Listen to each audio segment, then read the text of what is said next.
Hello and welcome at Thomas Geiger Car. Today with the updated Audi e-tron GT. If we talk about Audi and electric mobility, everybody's thinking about the PPE platform nowadays. Premium Platform Electric. The platform that hosts cars like the long-awaited Q6 e-tron or the A6 e-tron, the model family that should propel Audi towards an electric future. And while we're talking about these new models, we're forgetting about the old flagship halo car, because the e-tron GT, this is the star that shines above all the electric Audi cars, and Audi has repolished it quite significantly. If you want to know what to expect from that luxury tourer sports car that will hit the European roads later that year, join me in my first test drive here at Thomas Geiger Car.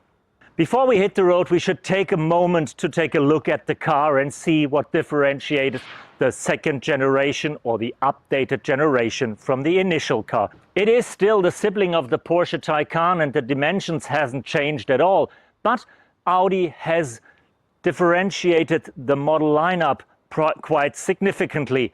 There is no entry model anymore, we're just starting with the S. There is an RS, and for the first time ever, an RS Performance with quite a few cool design clues. For example, this camouflage carbon that looks like right from the factory, like a prototype. It's really cool and it really makes a difference. Also, fenders front and rear are differentiating the different models. The one is more elegant and the RS Performance just shouts power and speed.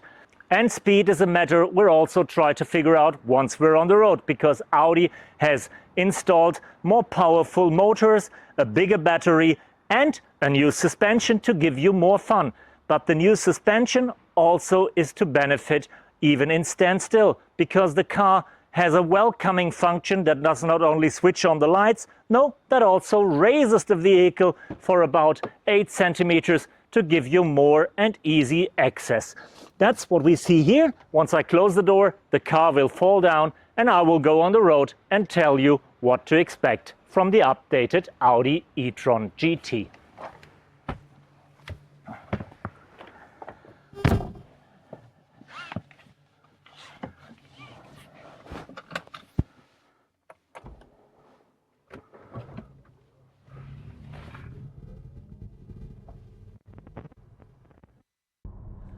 When we look around the interior of the e-tron GT, we again see the same camouflage carbon that we have in the exterior, which gives the car really a nice, rough and very sporty and very individual look. We also have a new steering wheel that does not only look different than before, no, it also has 2 new buttons that we haven't seen before. On the one side is an RS button that gets the car initially and immediately in the most sporty mode, and on the other side is a boost button, something like the push to pass button in the Formula E, where you can get another 70 kilowatts of motor power just by pushing the button for 10 seconds. So if you're hard working to overtake the car in front of you, or if you're really enjoying a combination of corners on a curvy country road, this is the button to press. This is the button to increase the fun quite dramatically. Other than that, it is basically the same layout, the same car, still very sporty seats, still a very sporty trim, but still a little more conventional, a little less digital than its Porsche sibling. It is still distinctive Audi, it is still a pretty traditional dashboard.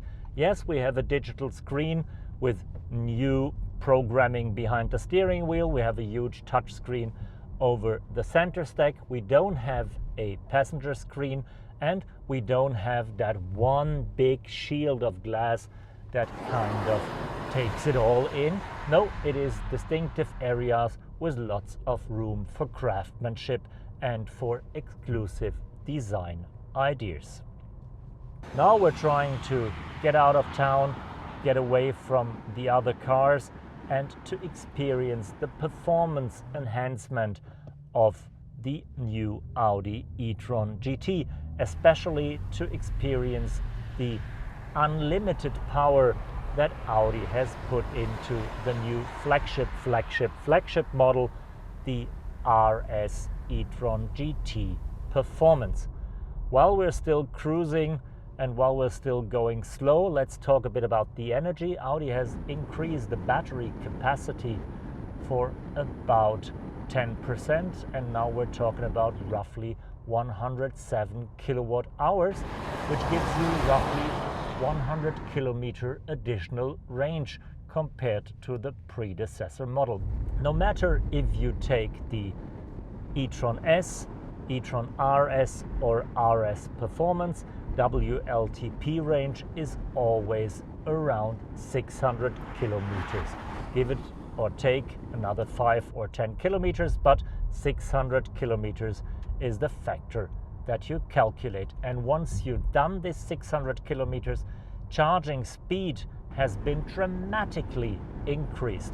270 kilowatts was charging power before, now it's 320 kilowatts. So Audi has not only raised the curve, it also has flattened the curve, means the car is charging with a higher power for a longer time and in a bigger temperature window. So even at 15 degrees Celsius in your surrounding, without preconditioning the battery, it will only take 18 minutes to give you a charge from 10 to 80%. This is quite impressive and makes road trips really easy to do.